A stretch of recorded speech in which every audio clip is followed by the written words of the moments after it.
I've never been a very envious person.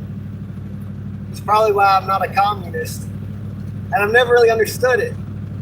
I've achieved certain things in life or obtained certain things in life, and some allies or friends of mine, a few of them, they said, "Oh, so and so is going to be jealous," and I just don't understand that mindset. I'm not living to try to make anybody jealous or envious, and I'm not trying to be like, haha, look what I got that you don't got, so I'm better than you. I don't think in those kind of terms. I think in the kind of terms of if everybody in the community is doing good, there's more to go around. So helping your neighbors indirectly helps you. So I got a friend I got a lot of respect for, YG Gwala, and he is like me in that he's got that pride to where he wants to do it himself. He doesn't want to take help. He doesn't want handouts. But he's that way to an extreme. It's like he's walking in the heat. I'm like, hey, I'm driving to the same place you are. You want to ride? I'll drive you there. He's like, nah, he'll just walk. Or, but I was telling him, because he was talking about getting some land. Since I've got these peach trees and I've got these chickens and everything, I can give him the same things I had to pay for free. There's no reason in him having to buy chickens when I can just give him chickens. There's no reason in him having to buy fruit trees when I can just raise trees off the trees I got. And he wasn't wanting to take the help at all. But then I kind of talked him into it. I was like, hey, you might help me one day. But see, everybody's, I'm not going to say everybody, I don't know everybody's situation on the entire planet, but almost everybody has good things that they can be grateful for. Now, of course, if the quality of life is improved, they would be happier. But a lot of times the quickest way to improve the happiness is to just lower the envy, the perspective. Don't be thinking about the thing that somebody's got that you wish you had that you don't have, because you probably got things that they don't have, and it warps your focus if you get envious. And my granny Browning, who's dead now, she used to tell me that she really had to struggle with that, and it's just something I don't understand. I have my own flaws I have to struggle with, but it's not envy. It's like I have to struggle with not holding grudges. I have to struggle with not being overly protective of people I love and going like kind of, everybody's got their strengths and weaknesses, but that's fine. And on Christmas and my birthdays, when I was a kid growing up, and I would be asked, well, what do you want for Christmas? What do you want for birthday? Most years I couldn't think of anything. I was content. I couldn't think of anything I wanted. Went to GameStop. Hey, Ravenhawk. I remember when I used to live in Dawsonville, Georgia, GameStop had just come out, and at the outlet mall in North Georgia, they had a GameStop there, and we used to go in there and rent video games and play video games, and they'd let you get some credit to a different game if you turned in your old games, but they ripped you off like college trading in college books. They're like, okay, we'll give you $1 for that $100 game, But GameStop become a publicly traded company, and they were doing pretty good, and I probably should have bought some of the stock, and I didn't. But I don't live anywhere near a GameStop now, but when I lived with my dad, me and Josh used to go up to GameStop. It was a pretty cool place. Today, it's very hot today, and Alamo, Georgia is doing their 4th of July celebration, so there's nothing going on in any of the other small towns around either. So like everybody from Glenwood and people from McRae, everybody's going into Alamo, and it's really crowded, and it's very hot. And the plumber was going to come by, and this is the 3rd time he's come by, and I've missed him. Like I was there at the house, but he didn't know I was at the house, or I might be in the woods or something. So I waited all day and didn't go to the store waiting on him. I didn't know it, and I was still waiting. Closed, I wasn't home, but it's just so much hotter outside than inside, so I had the door closed. I didn't hear him knock. And then Brittany called me, and I don't have service in my house, so I gotta go outside. And I get distracted, like I like to be doing something productive. So I go outside to be on the phone call, and I say, oh, I could be watering my chickens while I'm doing this. I could be, you know, and then while I'm on the phone, chickens get out the pen while I'm trying to close the door, one hand on the phone and all. And it's hot. And I just got ill so much faster than I normally do. Sometimes that comes out of nowhere. Most of the time I'm peaceful, calm. I don't have a temper. It takes a lot to set me off. Brittany is like super happy or super sad or super angry. And she's mostly a sweetheart, but she's got more of a temper than I do. But we've been together for 2 years, and I'm wondering if some of it's rubbing off on me. But I know it really is just that it's too hot. It's too hot today. Because I'm thinking, am I crazy? Why'd I get so mad about them 4 chickens slipping out the pen? It's not that big of a deal. Sometimes it's aggravating catching them, though. But it ain't aggravating as I was even thinking, because I got a poultry net now. Battlefront, oh, yeah. Yeah, I loved them. You talking about Battlefront with Star Wars? Taking them bases. My dad liked that game. There's a few games my dad had played with us, and that was one of them. Battlefront, which he had a PlayStation. He had it on PlayStation. I think we had it later on Xbox, but there was more about how I don't play video games. But I did when I was a teen. When I was a time playing video games. I had like guilt about not getting enough done. You know, there's a time and a season for all things in your life. Like, actually, you'll probably write the best poetry, the best love poetry in middle school before you know anything about love, when you're more idealistic about it. There's a time in life for it. It comes back when you get old. And there's a time in life for each thing. And I think that there is, like, in childhood and your teenage years, you need to be doing a lot of play.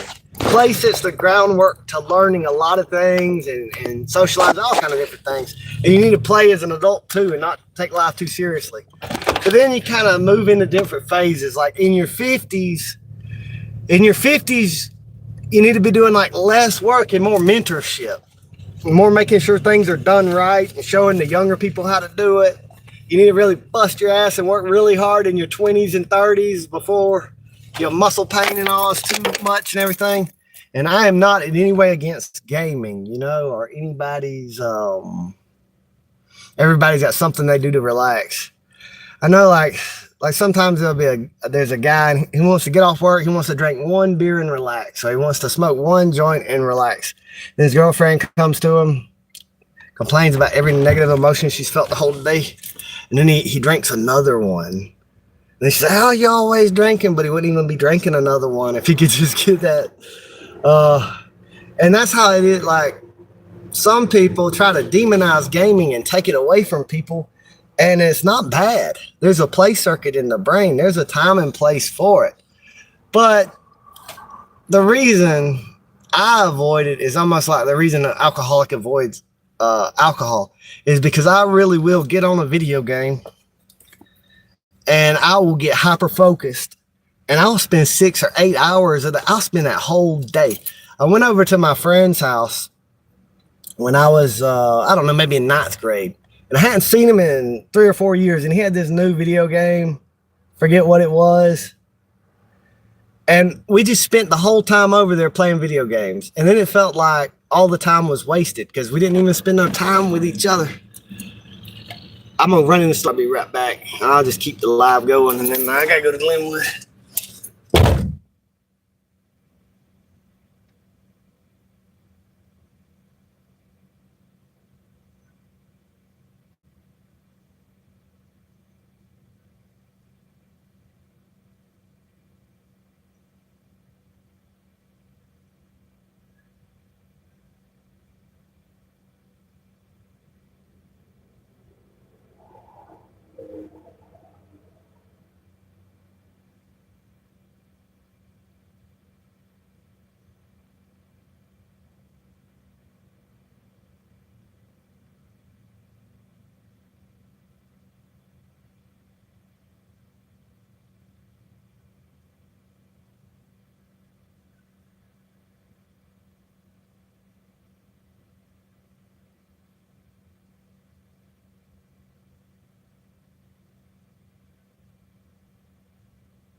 keys somewhere.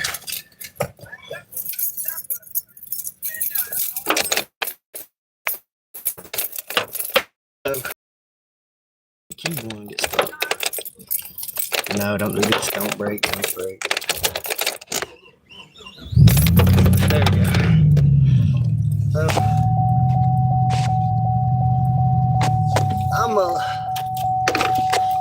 I don't follow all the social norms. Most of them, I'm not like a antisocial sociopath that doesn't keep any social norms.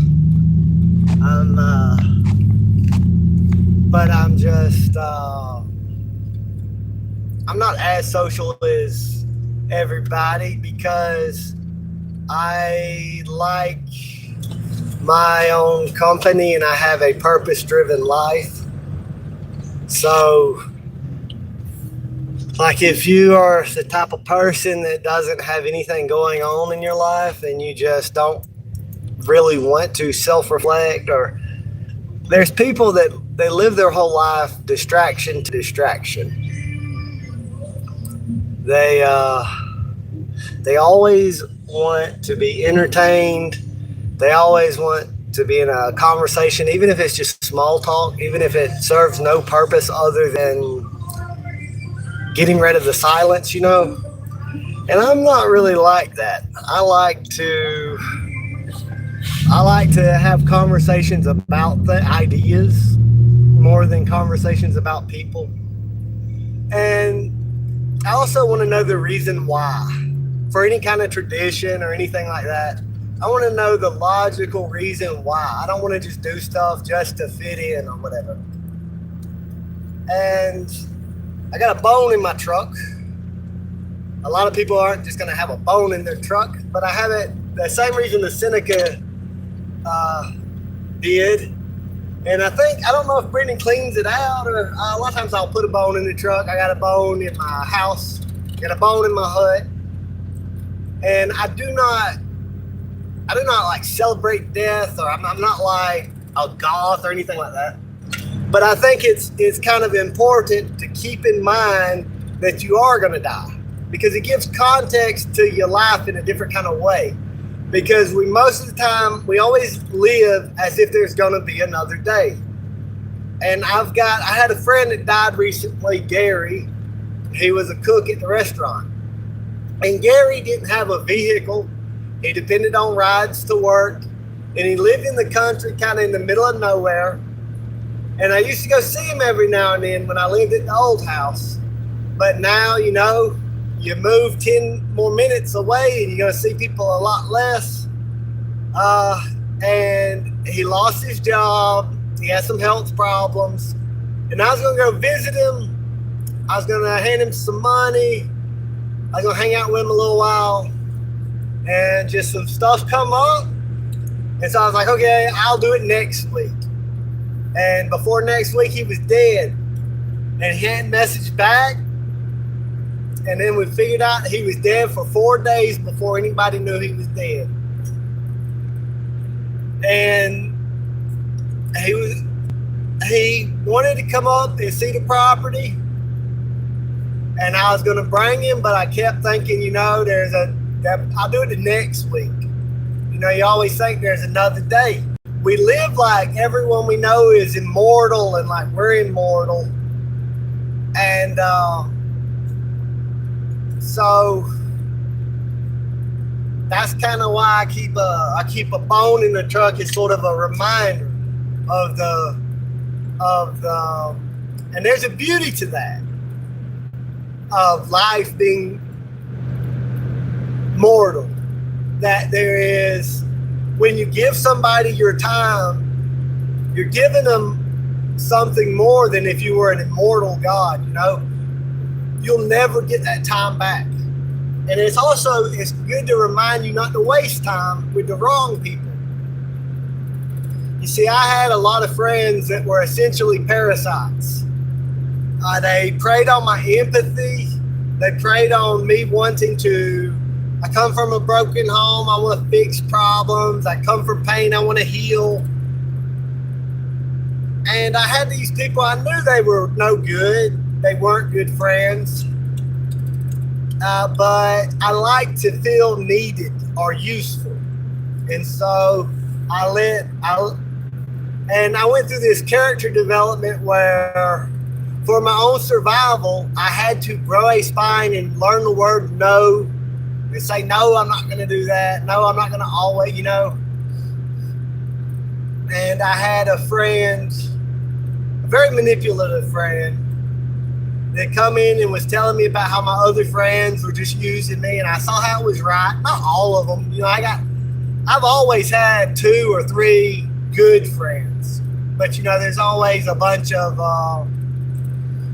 not now, but in my life, there's always been you're friends with somebody because they're friends of a friend, or they're around, or you've been friends with them for your whole life, so you keep being friends with them. Or you got people in your family, they don't treat you like family, but they use the fact that they use the family card to exploit you. You got to learn to cut them type of people off. But anyway, I had somebody, they come in my life as a friend for about, 5-6 years. And they pointed out how the other people were using me. And then I noticed how they were doing the same thing. And then they'd always try to gaslight me or tell me my memory was wrong or something like that. And I didn't want to believe that they were like the others when I knew they were. And I eventually realized it. And I was wasting time. A lot of my good friends, I was not spending time with them to spend time with this other friend that wasn't a good friend. They seemed like a good friend, but as soon as they didn't get everything they wanted, they just turned into they were just trying to destroy me all of a sudden. When I got with Brittany, she had a lot of the same type of friends. And they're using her, right? And I knew it because I went through the same thing. I told her, she's like, how do you got these good friends? Because when my oil filter messed up, Lee come out of his way to come help me. Kyle, I forget what Kyle done, but she would just notice, my friends, Kyle, Walla, and Lee, she realized how good of friends they were. And she's like, how do you got such good friends? And I said, the only way you're going to have good friends is you got to make time for them, and you can't be giving that time to the bad friends. You got to fire friends to get good friends, because most people are friends of convenience. They're there during the good times. They're going to be gone during the bad times. Most friends are there because of proximity. It's not necessarily that y'all got a common purpose or values in life. They're just a person next door. That happens. So be selective of your friends. And there's people that, you're not going to live forever. There's not always another day. So,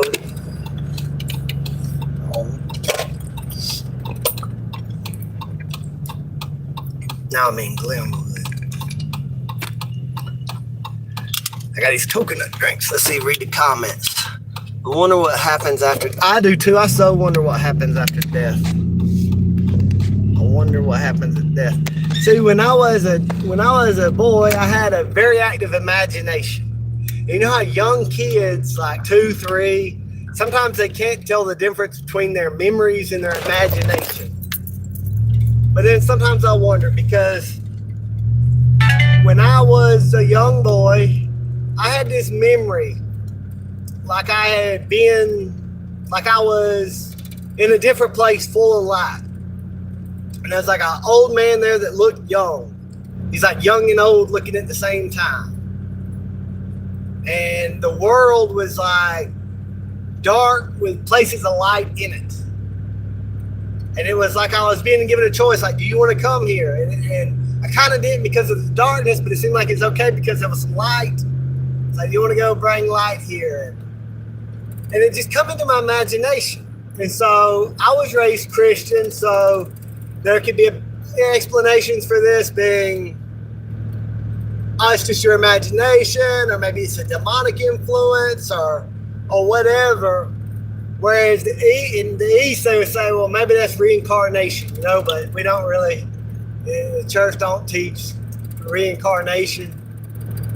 Some people say John the Baptist was Elijah. But it just kind of come into my mind like I'm seeing it like a dream while I was awake, when I was like 4 or 5 years old. And then I found a boy. There's a boy that was 3 years old that I was babysitting. And he was talking about how he used to have a wife and kids. And I'm like, is this his imagination? But he was saying he had a previous life.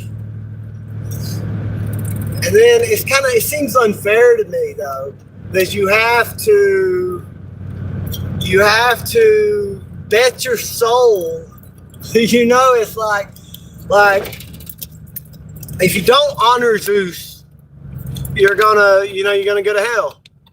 But then if Zeus ain't real, then if you didn't follow Allah, then you're gonna go to hell. You're not gonna go to heaven. And then if it's Christianity, if you don't follow Jesus, you're gonna go to hell or heaven. Like they'll say, well, you might as well put your trust.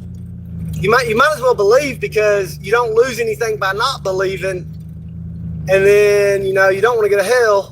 But then you have other religions that it's the complete opposite. You would go to hell in that scenario, and you don't have but one lifetime to research every single religion. And then there's so many, and it just kind of seems unfair that we can't glimpse past death and just see. And to me, I don't want to get, I don't want to, God to be mad at me. But it seems kind of unfair that if it's so important that we believe, that he don't just be like, hello, my name's God, nice to meet you. This is the correct religion. It would be nice, It'd be nice to see what happens after death. Since you got to, prepare for it in complete ignorance, off of hearsay. Somebody said, God said this. Now bet your life on it, or you might burn forever. It seems unfair, man. It seems unfair. Thank you, Ravenheart. I gotta run in here for a second. I'll be back. It won't take very long, and then I'll be back on the live, driving back to the house, and then it's only take a second.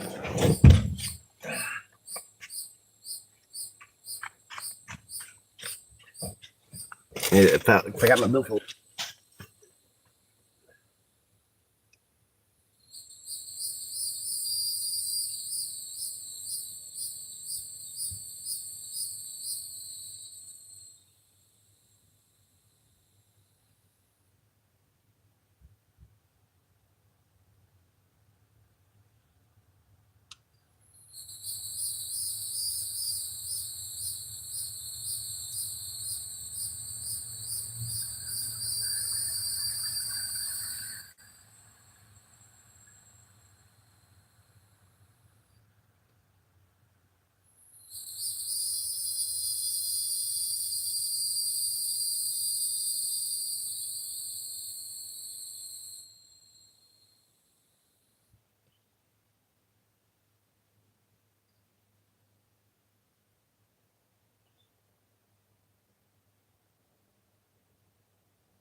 That took longer than I thought, but I was by the area, so I was gonna stop and see my nieces and nephews for a second. And now I'm gonna go back home and get out of this heat.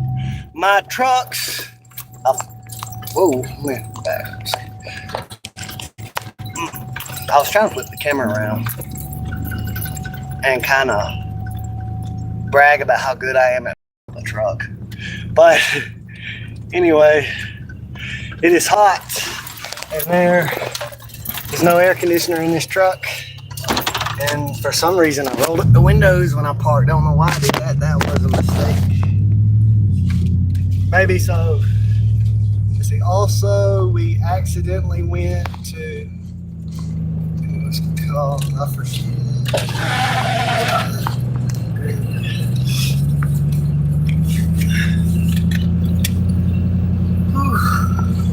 That moth looked really cool. He did look really cool, and last year and the year before, I've seen a lot of moths that look almost just like that moth, except they're white and black, and sometimes a little bit of brown, but I've never seen one red like that. I don't know if it like recently come out of its cocoon, and maybe those are the colors. It is wet and then it dries to a different color, or if it's just a variant. Because there are just different variants. Like most of the dragonflies on my property are blue or green or brown, but there was that pink one. And my BB red chickens, they're all pure BB red, but there was one that come out yellowish orange instead of red. So it might just be a unique moth that just come out more red than the rest of them, or it might be, I don't know what species it is. It might just be, it felt softer and wet, like maybe it just come out of a cocoon. It was on the door of the store I was going in that used to be Aiden's, and I didn't want it to get hurt or crushed or anything or stuck and lost in the store because they might fly around the light. And so I went to pick it up and move it so I could go in the store, and I kept thinking somebody's gonna come out this store while I'm bent down and the door's gonna hit me in the head. So I was like, I gotta just go ahead and go in the store, and the moth was on the back of my shoe. And Clark was laughing about it. I put the moth back outside, made sure it was okay. I put it on the ice. I don't know if it's the crate where they sell ice or propane, whatever is to the left of there. I set it up there.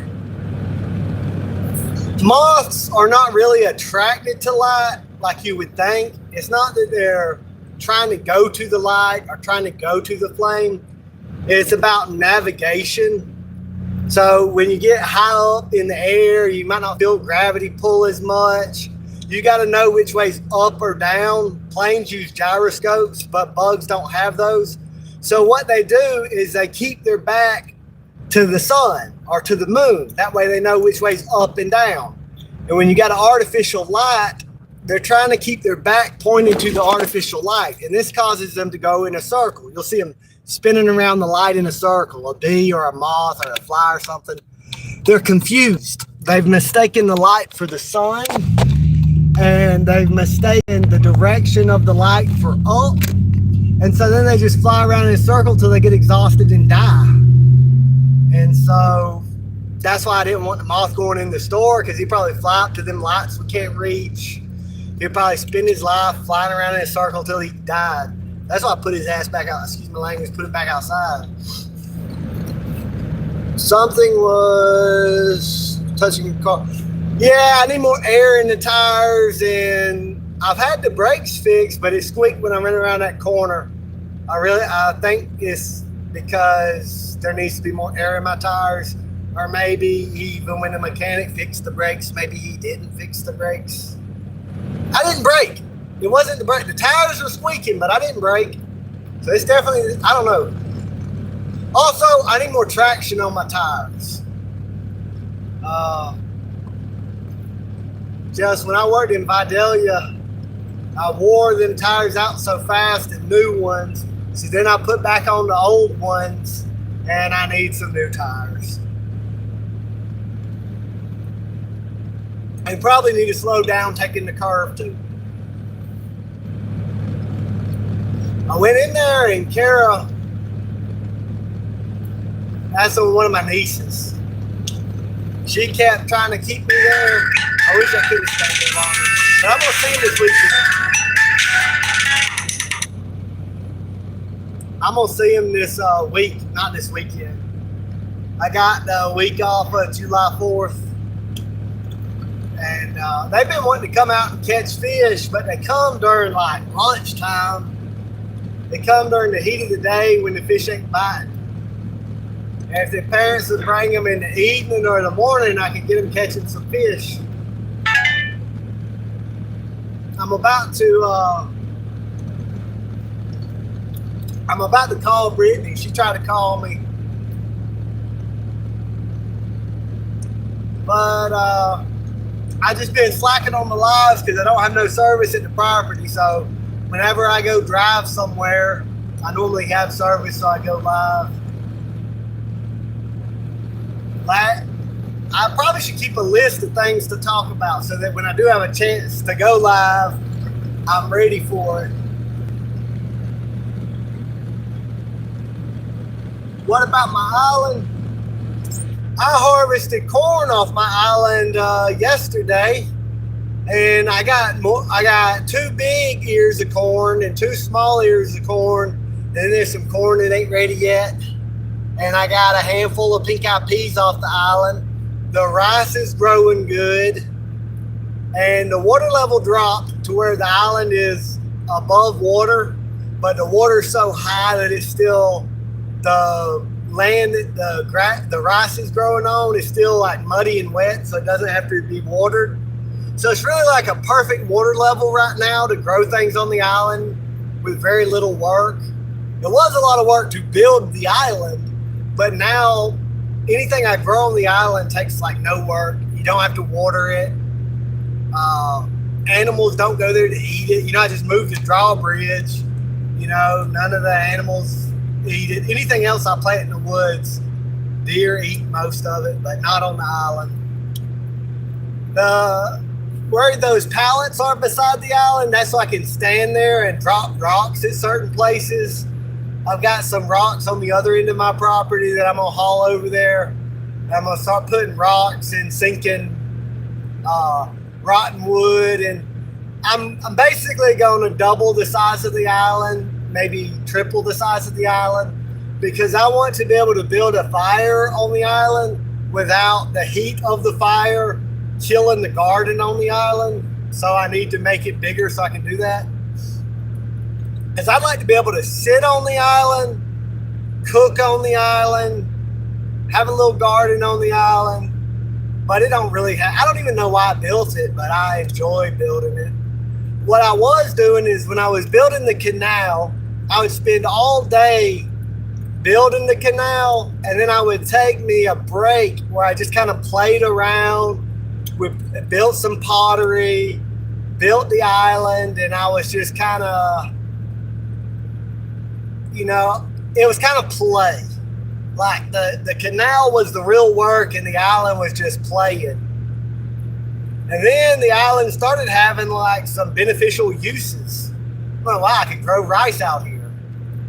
And then that black crane, I always said he was a black crane, but I seen him with the sun shining on him, and he's got like a light blue tint. He's got like, not light blue, but like he's dark in color, but it's slightly bluish color to the blackness, so like a blue-gray. Not when I have my phone with me, but when I go out there without my phone, a lot of times he's on the island because a lot of fish, like little mosquito fish, swim in the shallow water around the island, and he just feels safe there. Now, I've had that land. That bird is an old bird because I've had this land maybe 10 years now, and he's been there the whole time and never had a mate. I don't know if the rest of those kind of birds are dead or a storm blew him off course. Sometimes he hangs out with that white crane. I don't know if they're a crane or a heron or what they are. There's a white one and a black one. And I see more white birds like the white one in other people's ponds, but I don't ever see no ones like this black one. And he's very shy, he keeps to himself, and he used to always be in the big pond, but now that I've built the island, he's almost always in that shallow pond. on the island.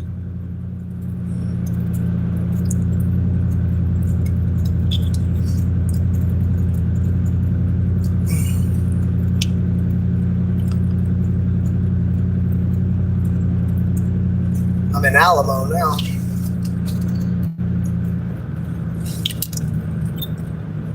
I'm gonna flip the camera around and show you the back way to get to my property. This is since they've been doing a lot. Oh, I missed the turn. It's okay. I can just go in the dollar store and then drive off on the same road. But you don't have to pull in at the dollar store. I could have turned the turn before then. But this lets out back in the same road. I missed that turn there. I should have went there. All right. Here's the if you don't want to cross 280 or you don't want to drive by the Alamo Police City, the city police, or if you don't want to go the other back way and drive past the sheriff, you know, let's say you're holding a phone in your hand while you're driving illegally, so you don't want to drive by the police while you're on your way home. This is the other way to go. You go down here by these government project house buildings, whatever. You come out here on the second one. You can't go on the first one. None of the other one. They don't open up to this road, but the second one. And then you can turn to the right here on Sharon Road. And then there's this little dirt road here. What's it? Oxford Street. Got the most prestigious sounding street in the whole city isn't paved. All the others are like named after trees or something like that, or named after nearby cities. And then they name this one Oxford Street and make it a dirt road. I guess I'll make a dirt road on my property, name it Cambridge Street or something. I have a little farm. It's 7 acres almost. It's just under 7 acres. And I have, basically I just call my property my farm. I got, mostly I'm a chicken farmer. Got like 100 chickens. And some years I grow a whole lot of vegetables and some years I don't. Like this year I didn't really do much with a vegetable garden. I always maintain my fruit orchard. You know, it gets watered no matter what. The fruit trees and the blueberries, they're going to get watered. If I don't have enough water for vegetables, then oh well. This year, I didn't do a lot with the bees or the vegetables because my focus was on, you know, trying to get 12 chickens into 72 chickens. And I've gotten it to like 54 chickens. I've got 4 dozen eggs right now that are fertile that I could put in the incubators and hatch out. I just am not sure if I want to do it or not. So anyway, this road will come out, because I work a full-time job too. So this will come out here on Commerce Street. And so then you're out on the opposite end coming to... Wait, so what's the other land? I'll do, I gotta call Brittany. I'll do another video maybe where I show some of the other land that I don't normally do.